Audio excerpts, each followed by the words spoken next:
방금 읽은 창세기 13장은 아브라함이 조카 롯과 분가하는 내용이에요. 분가. 그러니까 서로 갈라지는 내용입니다. 두 가지를 함께 나눌 텐데 서로 갈라지게 된 배경은 무엇인가 하는 것과 그리고 갈라지면서 땅을 선택하게 되는 그 내면적인 기준은 무엇인가, 이 배경과 기준을 살펴보면서 교훈을 받고자 합니다. 자, 우리 지난주 12장을 좀 다루면서 이 아브라함의 일행이 가나안 땅을 떠나서 애굽을 다녀옵니다. 애굽에서 많은 재산을 가지고 무사히 가나안 땅으로 돌아왔죠. 그리고 일전에 여호와 하나님의 이름을 불렀던 베델이라는 곳에서 정착도 무사히 하게 되었습니다. 모든 것이 다 순조로워 보였어요. 그런데 뜻밖의 문제가 하나 생겼습니다. 이게 뭐냐면 아브라함과 롯의 가축대가 너무 많아져 가지고 이제 땅이 이들을 감당할 수가 없게 되었습니다. 여러분, 목축하시는 분들에게 무엇보다 중요한 건 초장 아닙니까? 초장은 그들의 생명과도 같습니다. 풀밭을 찾아서 끊임없이 이동해야 되는 유목민의 삶에 있어서 가축대의 증가는 때론 그 지역과 공동체가 서로 갈등을 하게 되는 씨앗이 되기도 하지요. 그래서인지 아브라함의 목자들과 롯의 목자들이 서로 뭐 했다는 거예요? 그렇죠. 자기 가축에게 풀을 먼저 먹이려다가 다툼이 빈번하게 일어났습니다. 여기에 더해서 외부적인 위협도 생겼습니다. 우리가 읽진 않았지만 7절에 보면 가나안 사람과 브리스 사람이 언급되어 있는데 이 사람들은 이 두 아브라함과 롯을 예의주시하고 있었습니다. 혹시 아브라함과 롯이 다툼으로 인하여 분쟁이 생기면 그 틈을 비집고 돌아가서 침략하여 약탈하기 위해서 이렇게 예의주시하고 있었던 것이 분명합니다. 이것이 아브라함 가정이 겪게 된 지금의 상황입니다. 내부적으로는 다툼의 위협이 있었고요, 외부적으로는 외세의 침략의 위험이 있습니다. 자, 이러한 상황 속에서 오늘 다룰 내용은 아브라함이 어떻게 했을까 하는 거예요.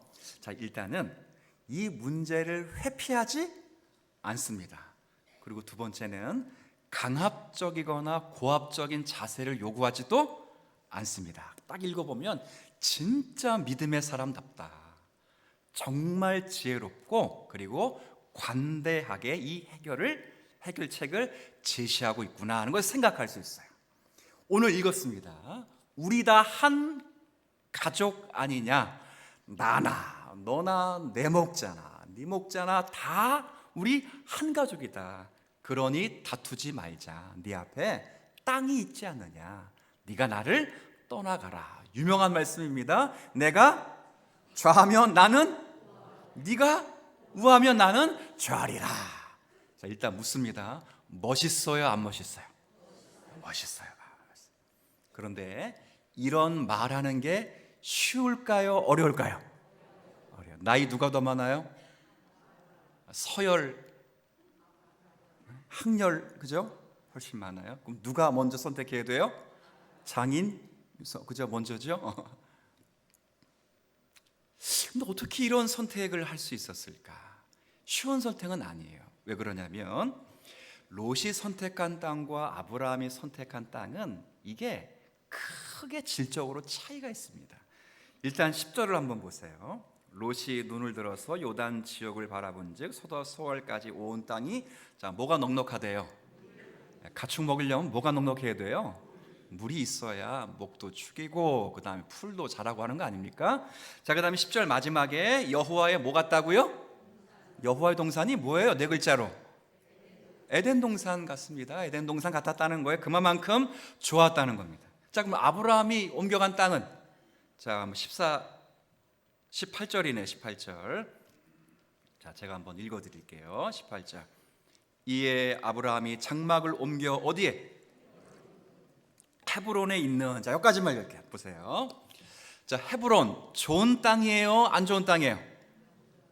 어떻게 알았어요? 근데 우리는 굉장히 좋은 땅으로 알고 있어요. 뭐 때문에 그러죠? 이게 여호수아에 보면 갈렙의 유명한 신앙 고백 아시죠? 우리가 노래로 부르는 신앙 고백인데 제가 노래는 안 할 테고 가사만 언급해 드릴게요. 이 산지를 내게 주소서, 주께서 내게 말씀하시사. 노래 한번 해볼까요? 시작. 그만. 찬양대 가면 되는데 제가 하니까 안 어울리는 것 같아요. 자, 보세요. 이 뭐예요?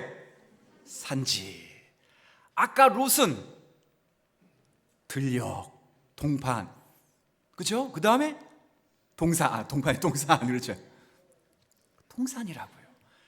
자, 여러분 목초고 하려면 산이 좋아요? 들판이 좋아요? 치악산에서 해보실래요? 큰일 나죠. 큰일 나죠. 헤브론이 좋은 땅이 되는 건 나중에 다윗 왕이 이곳을 실제 완벽하게 점령하고 군사적인 요충지를 만들고 나서야 다윗 시대야 돼서야 헤브론이 좋은 땅이 됐지, 그 전까지는 이 땅은 사람이 살 곳이 못 되는 땅이에요. 근데 아브라함이 이 땅을 선택하고 이곳으로 옮겨갑니다. 자, 그러면 우리가 좀 생각을 하셔야 돼요. 무엇이 아브라함으로 하여금 이런 결단을 내릴 수 있었는가 하는 것을 먼저 좀 생각해 볼 거예요. 자, 우리 함께 한번 따라해보고 말씀 추적해 보죠. 영적 체험, 영적 경험. 예, 뭐 때문이라고요? 경험 때문에, 체험 때문에 그래요. 이건 앞장에서 겪은 어떤 경험 때문에 인식의 변화가 생긴 겁니다. 어떤 경험이냐면 아브라함이 가나안 땅에 정착한 후에 바로 그 땅에 기근이 닥쳤습니다. 이때 아브라함은 우리가 확인한 대로 기도 한 번 하지도 않고 그 땅을 피해서 애굽으로 가야 되겠다라는 마음의 결정을 합니다. 잘한 것 같진 않아요. 하지만 이 사건을 통해서 분명히 증거되는 것은 아브라함이 약속을 받았지만 약속받은 아브라함이 실력이 없다 하는 것이 분명하게 드러나요. 그래서 실력이 없기에 그 약속을 받은 자답게 실력이 성장해야 된다는 사실이 이 사건으로 분명하게 드러납니다. 불신앙의 아브라함을 보는 거예요. 게다가 내려가면서 자기 아내 때문에 목숨이 위태로우니까 뭐까지 했어요? 거짓말까지 합니다. 염려가 바로 현실이 되어서 바로 왕에게 자기 아내가 뺏겨지게 되는 상황에 처하게 됐습니다. 이러지도 못하고 저러지는 못한 상황에 누가 개입하셨다고요? 하나님이 개입하셨습니다. 마치 바벨탑 사건에 하나님이 강권적으로 내려오셨던 것처럼 이 사건에 하나님이 내려오셔서 간섭하시면서 혼을 내십니다. 자, 그런데 누구를 내셨다고요? 아브라함이 아니라 바로 왕이에요. 여러분, 혼내시려면 아브라함을 혼내야 되겠습니까? 바로 왕을 혼내야 되겠습니까? 아브라함이죠. 못된 아브라함이죠. 아브라함을 혼내야 됩니다. 하나님은 약속의 자녀는 무조건 화 안 내시고 불신자들에게만 화를 내시는 그런 하나님이십니까? 아닙니다. 하나님은 공의로우신 하나님이십니다. 하나님은 신자들이 범죄하면 하나님이 반드시 죄의 책임을 묻게 하시는 것이 하나님의 공의로운 처사입니다. 그런데 하나님은 바로가 누구죠? 아브라함이 아니라 누굴요? 바로를 혼을 내십니다. 왜 그럴까요? 이 사건에 조금 중요한 건 아브라함의 거짓말보다 훨씬 중요한 건 하나님이 아브라함에게 약속하신 그 약속이 매우 위태롭게 되었다는 데서 있습니다.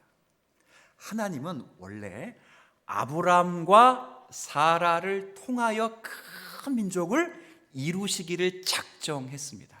그런데 아브라함은 자기에게 약속했으니까 나를 통해서 큰 민족을 이루기만 하면 되니까 아내는 뭐 하면 되겠어요? 말이 좀 이상하시는데 뭐 하면 된다고? 바꾸면 되는 거예요. 바꾸면. 왜? 하나님은 지금 누구에게 말씀했으니까? 아브라함에게. 고대 근동에는 자연스러운 일이에요. 그러니 하나님이 자기에게 말씀했으니 사례는 또 바꾸면, 내 아내를 누군가가 바꾸면 나를 통해서 하나님이 큰 민족을 이루실 거야라고 생각을 해서 자신은 죽으면 안 되고 아내는 죽어도 된다는 생각을 했다는 거예요. 근데 하나님이 강권적으로 역사하셔서 내가 약속하신 그 약속은 아브라함과 동시에 사라를 통하여 하나님이 내 민족을, 하나님의 나라를 확장하시기를 원하신다는 사실을 알게 하셨다고요. 그래서 하나님이 아브라함을 혼내지 않고 누구를 혼내요? 바로 왕을 혼내요. 그걸 경험했어요. 바로를 치신 것을 통해서, 바로에게 내리신 재앙을 통해서 하나님의 위대하심, 모든 만사를 당신의 선하신 계획대로 이루어 가실 수 있는 하나님의 전능하심 느꼈어요.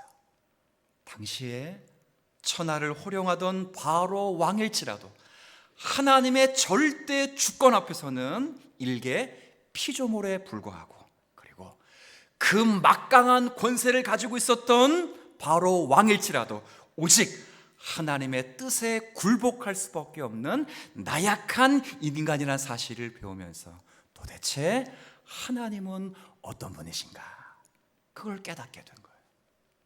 그 하나님은 약속하시는 하나님이시고, 약속의 당사자가 부족할지라도 그 약속을 취소하지 않으시고 이루시기 위하여 끝까지 책임지시는 전능하신 하나님이라는 사실을 알게 된 거예요. 이 사실을 깨달았어요. 그래서 아무리 불모질할지라도 하나님이 함께 하시면 30배, 60배, 100배의 결실을 맺게 하실 수 있는 하나님이시로구나. 여러분, 지난주에 말씀드렸듯이 애굽 왜 내려갔습니다? 뭐 때문에 내려갔다고요? 기근. 근데 올 때 뭐 갖고 왔다고요? 그렇죠? 가축, 재산, 쌀, 뭐 사람, 종, 노예, 말, 그것만 갖고 왔어요? 소, 양, 이것만 갖고 왔어요? 13장에 보니까 저도 좋아하고 여러분도 좋아하는 금, 은, 보화. 제가 어제 설교 준비하면서 호기심이 생겨가지고 금 시세를 알아봤다는 거 아니에요. 한돈 가격 그랬더니 50만 원이 넘어버렸어요. 제가 결혼했을 때보다 10배가 넘었어요. 그때 주님 앞에 크게 뉘우쳤어요. 안 사길 잘했다. 안 사길 잘했다. 물론 마음 한켠에는 좀 더 사둘 걸. 너무 비싼 걸 갖고 왔어요. 어떻게 얻었죠? 하나님이 함께 하시면 없는 것 가운데 있게 하시고, 하나님이 역사하시면 약한 자를 강한 자로 여기시며, 하나님이 함께 하시면 무에서 유를 창조하실 수 있는 하나님이시다. 외적 환경의 문제가 아니라 어떤 환경에도 하나님이 함께 하시면 그 약속은 반드시 이루어진다는 걸 깨달아지는 거예요. 반대로 하나님이 아무리 함께 하시지 않으면, 아무리 환경이 좋다 하더라도 하나님이 함께 하시지 않으면 거기엔 생명의 가치가 나타날 수 없다 하는 것을 애굽에서 비로소 깨닫고 아브라함이 이 믿음의 결정을 할 수 있었던 것입니다. 아브라함이 처음부터 이런 생각을 가지고 있지는 못했어요. 그러나 애굽의 경험은 그로 하여금 하나님에 대한 인식을 완전히 바꾸어 놓아서 자신의 번영이 절대적으로 하나님께 의존하고 있구나 하는 인식의 변화를 만들어 주었습니다. 아까 우리가 따라했어요. 영적 뭐 때문에? 체험과 경험 때문에요. 저는 그래서 사랑하는 많은 성도분들이, 그리고 모든 성도분들이 하나님의 말씀을 우리가 믿었다고 치면 이 말씀이 여러분의 인격과 삶에서 경험될 수 있는 영적 체험이 있기를 주님의 이름으로 축복을 드리겠습니다. 이번 다음 세대 성도들이 성경학교와 수련회를 하고 있는데 무엇보다 제가 이번에 강조한 것은 말씀을 통해서 우리 아이들이 예수님을 인격적으로 만나는 거예요. 위에 기도해 주시기를 바라요. 신앙의 체험은 무엇보다 더 중요해요. 이 체험은 모세에게도 있었고 사도 바울에게도 있었어요. 모세가 하나님을 몰랐을까요? 하나님의 말씀을 그가 모르고 있었을까요? 그러진 않았습니다. 하지만 광야 40년 생활이 다 끝나가고 그가 40년 동안 그가 홀로 서게 될 때, 그 후에 하나님이 모세를 부르실 때 떨기나무 불꽃 가운데 그를 부르셨어요. 부르시는 주님의 음성을 체험했어요. 거기서 모세는 분명히 깨달았어요. 뭘 깨달았어요? 떨기나무가 불꽃의 맹렬히 타고 있는데 떨기나무는 소멸되지 않았어요. 깨달았어요. 하나님 말씀해 주셨어요. 지금 타고 있는 떨기나무는 교회라, 이스라엘 공동체라. 불꽃이 맹렬히 떨기나무를 지금 태우고 있지만, 고난 가운데 있는 교회이지만, 핍박 가운데 있는 이스라엘 공동체이지만, 하나님이 약속하시고 보호하시니 그 떨기나무가 불에 소멸되지 아니하더라. 깨달았다고요. 40년 전에 자신이 힘이 있어서 민족의 혁명을 일으켜 그들을 구원하려고 했지만 수포로 돌아갔지만, 40년 후에 하나님이 찾아오셔서 다시 말씀하시면 이 백성이 주님께로 돌아오리라고 하는 영적인 체험을 받은 거예요. 그런 체험이 있어야 돼요. 여러분, 얼마나 주의 말씀을 가지고 많은 체험들을 하고 계십니까? 기도할 때 천국 보는 그런 체험 말고, 기도하는데 갑자기 방언 터지는 거, 그런 거 말고, 하나님 말씀을 가지고 살아가면서 정말 이 말씀이 맞고 옳다라는 것을 삶에서 깨닫는 그 체험이 여러분의 인생을 바르게 선택하게 만들고, 그리고 하나님 말씀을 더, 약속의 말씀을 의지하게 하는 하나의 은혜의 수단임을 믿고 그런 체험이 가득한 우리 성도가 되기를 축복합니다. 두 번째는, 그러면 롯은 어떤 기준으로 그 땅을 선택했느냐, 이게 좀 궁금하기도 해요. 제가 두 절을 좀 읽어볼 테니까 한번 여러분들이 이 두 절의 차이가 뭔지를 한번 좀 이해해 주시면 좋겠어요. 한번 보시고 보세요. 제가 여러분 눈으로 읽고 저희가 한번 읽어드리겠습니다. 14절, 아브라함의 경우입니다. 아브라함. 롯이 아브라함을 떠난 후에 여호와께서 아브라함에게 이르시되 너는 눈을 들어 동서남북을 바라보라. 자, 이게 아브라함의 경우예요. 자, 롯의 경우를 보십시다. 10절에 이에 롯이 눈을 들어 요단 지역을 바라본지라. 자, 진짜 눈을 들어 보세요. 저를 보세요. 자, 차이점이 뭐예요? 14절과 10절의 결정적인 차이점. 네네네네, 정확했어요. 주체가 달라요. 주체가. 14절은 아브라함의 눈을 들게 하신 분이 누굽니까?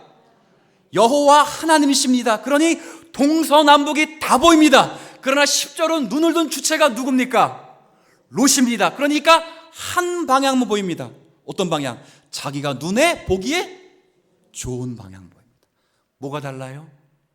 주체가 달라요. 주체가. 그래서 10절에 보면 눈을 들어 보니까 소알까지 온 땅에 물이 넉넉하고, 함께 읽어보십시다. 여호와께서 소돔과 고모라를 멸하시기 전이었으므로 여호와의 동산 같고 애굽 땅과 같았더라. 자, 무슨 땅과 같아요? 한번 내려가 봤잖아요. 황제도 있고 찬란한 문명의 꽃을 피웠고, 소돔 땅이 바로 그와 같았다는 거예요. 근데 그 앞에 더 재밌는 말씀 있죠? 여호와의 동산 같았더라. 롯이 에덴 동산을 본 적이 있습니까? 그런 적은 없을 거예요. 하지만 이 말씀을 통해서 창세기 앞부분의 내용이 아마 구전으로 잘 전달되고 있었을 것이 분명해요. 그러나 이 말씀은 그런 의미이기도 하지만 마치 애굽 땅이 하나님이 주신 복, 즉 하나님이 복 주신 땅과 같았더라. 그리고 소돔 땅도 애굽 땅처럼 하나님이 복 주신 땅과 같았더라라고 롯이 보았다는 거예요. 제가 하나 물어볼게요. 자, 13절의 마지막 보면 그러나 소돔 땅이 여호와 보시기에 뭐했다고요? 악하더라. 한번 물어볼게요. 롯이 이 땅이 악한 걸 알고 갔을까요? 모르고 갔을까요? 알고 갔습니다. 알고 갔습니다. 그 땅이 악한 걸 알고 갔습니다. 알고 갔어요. 나름 합리성은 있어요. 지금부터 말씀을 몇 구절 볼 텐데 어떤 합리성이 있냐면, 그래, 나는 하나님의 그래도 백성이야. 그러니 내가 악한 소돔 안까지는 안 들어가고, 그리고 소돔 근처에서 목축업을 할 거니까 그냥 목축업하면서 그렇게 살아갈 거야 라고 결심을 해요. 그래서 오늘 우리가 읽진 않았지만 12절 보세요. 12절 제가 한번 읽어드릴게요. 자, 한번 제가 읽습니다. 아브라함은 가나안 땅에 거주하였고 롯은 그 지역의 도시들에 머무르며 그 장막을 옮겨 어디까지? 소돔까지. 제가 영어 성경을 보니까 원문은 확실하고 영어 번역본을 보니까 이렇게 돼 있어요. 니어 소돔, 니어 소돔. 그러니까 소돔 가까이 갔다는 거야. 이 말은 들어갔다 안 들어갔다? 왜 안 들어갔어요? 거기가 악하다는 걸 알아야 안 들어갔어요. 근처에서 나는 여기서 하나님의 백성의 정체성을 갖고 나는 뭐만 기르겠다? 가축만 기르겠다. 그 생각을 했다는 거예요. 그런데 제가 물어보겠습니다. 참새가 방앗간을 그냥 지날 수 없지요. 술꾼들이 술집 옆에서 회의하면 회의만 하고 집에 갈까요? 좀 이상하게 물어봤네. 들어가지요. 볼까요? 14장 12절. 아까 좀 전에는 소돔 근처라고 되어 있어요. 12절 소돔의 인소돔이라고 해요. 영어 성경 인소돔. 소돔 안으로 들어갔어요.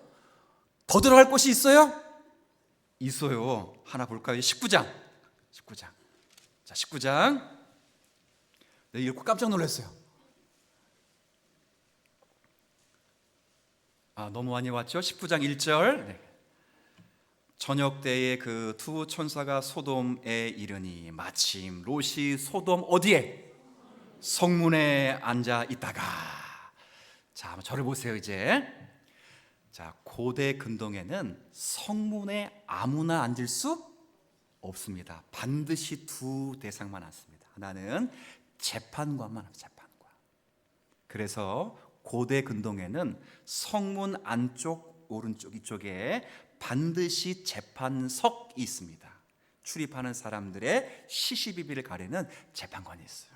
그럼 재판관은 그 지역에서 높은 사람이에요.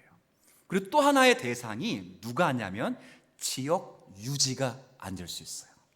나중에 여러분 룻기를 살펴보면 룻기에 보아스라고 하는 사람이 성문 위에 앉아 있다가 기업 물을 자의 책임을 감당하는 내용이 나옵니다. 이 말은 지금 룻이 소돔 안에 들어가서 성공했다, 실패했다? 성공한 사람이 되었다는 거예요. 성공한 사람이. 엄청 성공한 사람이 되었다는 거예요. 근데 이게 진짜 성공이었을까요? 하나님 앞에 진실된 성공이었을까요? 그렇지 않습니다. 베드로후서 2장 말씀을 제가 한번 읽어드릴 텐데 앞에 기록해 두었으니까 여기 한번 보시죠. 여러분 한번 읽어주시겠습니까? 시작.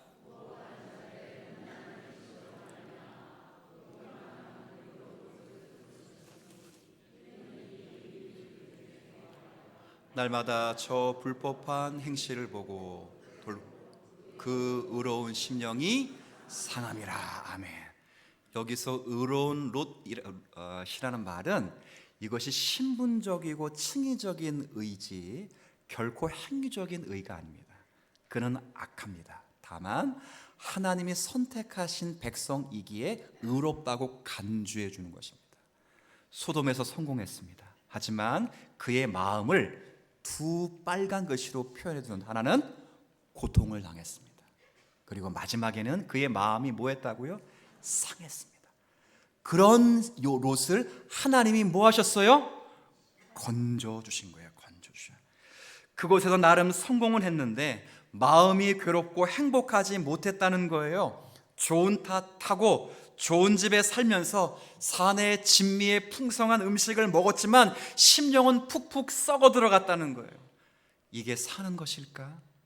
내가 이렇게 살려고 이렇게 아등바등하며 살았나? 별 생각이 다 드는 거예요. 그렇게 생각하고 성공하며 살아갔는데 결국 뭘 남겼어요? 남긴 게 없어요. 자녀들은 롯의 말을 농담처럼 여겼고요. 그렇잖아요. 그리고 소돔성이 의인 몇 명이 없어 멸망합니까? 10명이 없어 멸망한다는 건 소돔성에서 이 롯이 단 한 사람도 뭐하지 못했다는 거예요. 전도를 못했다는 거예요. 창세기 23장에 아브라함을 보십시오. 자기 아내가 죽었을 때 자기 아내의 매장지가 없어서 전전긍긍하며 매장을 한 땅 한 평을 얻기 위하여 수고할 때 그때 가나안 사람들이 아브라함을 어떻게 불렀냐면 당신은 살아계신 하나님의 뭐라고요? 지도자라고요. 지도자. 땅은 없지만 비록 거기서 잘 먹고 잘 살았다고 말할 수는 없지만 그러나 아브라함은 그 가나안 땅에서 영향력 있는 사람이 되었다고요. 아브라함을 섬기는 하나님이 그들이 두려워하는 하나님이 되었지만 롯은 아무런 영향력을 미치지 못했어요. 이것뿐만이 아니에요. 나중에 두 딸이 롯과 동침하면서 모압과 암몬을 낳게 하는데 이 모압과 암몬은 후에 이스라엘 족속들에게 끊임없는 가시 역할을 하는 민족들이 되고 맙니다. 과연 소돔성에서 롯이 행복했을까? 정말로 롯의 가정이 행복했을까? 아니면 얼마나 그 지역에 어떤 영향력을 끼치며 살아갔을까? 아무것도 아니라고요. 무엇이 이렇게 롯을 만든 겁니까? 다름 아니라 롯의 선택의 선택. 뭐가 보는 대로? 자기가 보기 좋은 대로 보는 선택이에요. 아브라함은 그러지 않았어요. 영적 체험을 통해서 믿음으로 비록 거기에 산지의 땅이 있을지라도 하나님이 함께 하시면 애굽의 기근 때문에 내려갔지만 금은 보화와 많은 가축과 많은 사람들이 이끌어 오게 하셨던 것처럼 하나님이 함께 하시면 반드시 약속으로 말미암아 복을 주시리라. 믿음을 가지고 선택했다고요. 제가 이 말씀을 보면서 제가 여러분에게 분명하게 이야기 드리고 싶은 게 있어요. 선택의 기준은 눈에 보이는 것이 아니라 하나님이 함께 하시는 것입니다. 그렇죠? 하나님이 함께 하는 것이 복이에요. 어디에 사느냐, 얼마나 많은 것을 가지고 있느냐보다 훨씬 중요한 건 하나님이 우리와 함께 하시는 것입니다. 믿습니까? 여기에 궁극적인 초점을 두셔야 돼요. 외부적인 요인이 중요하다고 말할지라도 하나님이 함께 하시지 않으면 거기서 어떤 결과가 나올지라도 다 가치가 없다 하는 신앙이 있어야 돼요. 반대로 외부적인 환경은 너무 안 좋아요. 그러나 하나님이 거기에 계시면, 나와 함께 가시면 그 환경 속에서도 하나님은 선을 이루실 수 있습니다 라는 신앙이 내게 있어야 돼요. 내게 있어야 돼요. 좋은 예가 요셉 아닙니까? 요셉은 억울하게 노예로 팔려갔어요. 더 처참하게 옥에 끌려갔다고요. 죽음이 아니고선 나올 수 없는 그 감옥에 처참한 자기의 모든 인생을 걸고 살아야 될 그때, 그 인생은 누가 보더라도 망가진 인생이에요. 그렇잖아요. 노예로 끌려오고 감옥으로 오고 완전히 처참하게 망가진 인생이 분명해요. 그러나 성경은 뭐라고 말하냐면 그가 여호와께서 함께 하심으로 형통한 자가 되었도다. 형통한 자가 되었대요. 뭐가 형통합니까? 시편 105편의 말씀을 기준으로 보면 하나님의 말씀이 그에게 응하기까지 하나님이 그를 단련하셔서 어떤 어려움과 고초 속에서도 자기 백성을 구원하시려고 하시는 그 계획이 이루어질 때까지 요셉이 포기하지 않도록, 요셉이 낭망하지 않도록, 절망하지 않도록 하나님이 그의 마음과 환경을 붙들어 주시니 그가 형통한 자가 되었도다 라고 말씀해 주시는 거예요. 여러분, 진짜 형통은 하나님이 함께 하시는 거거든요. 근데 우리는 어떤 오해를 갖고 있냐면 환경만 좋으면, 아까 눈에 보이는 대로 봤잖아요. 환경만 좋으면 어느 정도 좋은 결과를 만들어낼 수 있다고 생각을 합니다. 우리 많이 들어보셨어요. 맹모 삼천지교 들어보셨지요? 맹자의 어머니가 우리 맹자를 위해 교육을 위해서 3번 이사했다는 것 아닙니까? 환경이 좋으면 결과가 좋을 것이다 그 말이에요. 맹자도 교육관념이 이거예요.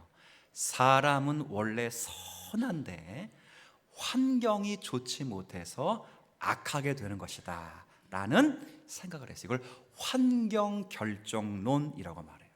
근데 이런 생각은 맹자만 한 것이 아니라 오고는 모든 세대에 누구나 했어요. 1차 세계대전이 끝난 직후에 많이들 들어보셨을 판 프로이드라고 하는 심리학자가 말했어요. 맹자보다 조금은 나요. 맹자는 원래 사람이 좋은데 이렇게 말했지만 이 프로이드는 그렇게 말하지 않았어요. 사람은 원래 악하지만 환경이 좋으면 그 사람은 좋게 변화될 것이다 라고 말했어요. 근데 그게 결과적으로 됐습니까? 모든 환경이 다 좋았지만 결국 2차 세계대전이 일어나므로 환경이 좋아서 사람이 바뀐다는 모든 진리는 전부 사장이 되었어요. 우리는 믿어요. 환경이 좋아서 좋은 결과를 내는 것이 아닙니다. 인간의 전적 부패, 전적 타락, 이 모든 것은 하나님이 개입해 주시지 않으면 해결될 수 없는 거예요. 하나님이 해결해 주셔야 돼요. 하나님이 빠진 인격체가 완벽할 수 있습니까? 어떻게 전적 부패, 허물과 죄로 죽었던 우리의 영혼을 살릴 수가 있겠습니까? 그것이 환경이 좋게 만들어진다고 바뀔 수 있어요? 예, 잠깐은 바뀔 수 있죠. 우리 아이가 달라졌어요. 보세요. 환경을 바꾸니까 조금 바뀌어진 것 같아요. 그러나 환경이 달라진다고 해서 우리의 부패성이 바뀌는 건 아니에요. 하나님이 함께 하시냐의 문제예요. 우리가 많이 경험하지 않습니까? 좋지 않은 부모 밑에서, 정말 사악하고 포악한 부모 밑에서 괜찮은 자녀가 나오기도 합니다. 그런 경우가 있습니다. 부모로부터 뜨거운 사랑을 받지는 못했지만 그러나 하나님의 예정된 자녀였기에 때가 되어 그리스도 예수 안에서 복음을 깨닫고 부모로부터 받지 못한 그 사랑을 하나님께 받으면서 부모를 용서하며 사랑의 깊은 은혜를 누리기도 합니다. 또 반대로 좋은 부모 밑에서 꼭 좋은 자녀가 나오는 건 아닙니다. 압살롬은 유명한 다윗 왕에서부터 나왔습니다. 그리고 믿음이 훌륭한 히스기야 왕에게서 남유다의 가장 사악한 왕 므낫세가 태어나기도 했습니다. 환경이 우리를 결정하지 않습니다. 오히려 그 환경을 비집고 들어가서 창조의 생명을 만드시고 약속을 성취하시는 하나님이 계시면 마른 땅도 생명의 물이 태동되게 될 것입니다. 그리고 하나님이 함께 계시지 않으면 에덴 동산과 같은 그 물된 동산도 메마른 땅이 되고 말 것입니다. 바로 그 하나님이 저와 여러분과 함께 하시는 하나님이실 뿐만 아니라 약속하시고 약속을 이루시는 하나님이신 줄 믿으셔야 돼요. 아브라함에게 약속하셨잖아요. 3가지 약속이 다 이루어지지 않았습니까? 내가 너로 큰 민족을 이루시겠다. 예수 그리스도로 말미암아 교회가 큰 민족이 이루어졌습니다. 내가 너의 이름을 어떻게 보면 창대하게 하리라. 너의 이름을 위대하게 하리라. 예수 그리스도는 물이 바다를 덮음같이 온 세상에 그 이름이 유명해지게 되었습니다. 마지막 약속이죠.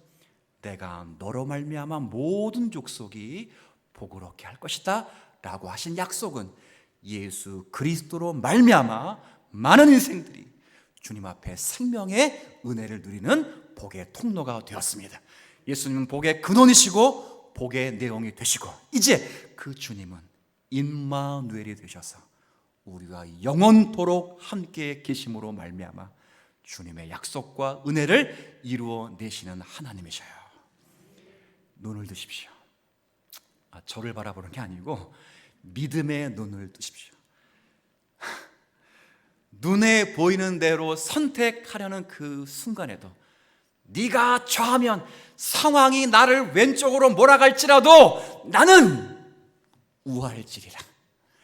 왼쪽에 훨씬 좋은 게 있을지라도 하나님이 이곳에서 반드시 생명을 만들어 내실 것이고 내 믿음을 더 성장시켜 주실 것이며 결코 내게 손해가 되지 않도록 하나님은 일하실 것이다. 그 믿음 가지고 한 주간 살아 승리하시는 우리 모두가 되시기를 주님의 이름으로 축복합니다.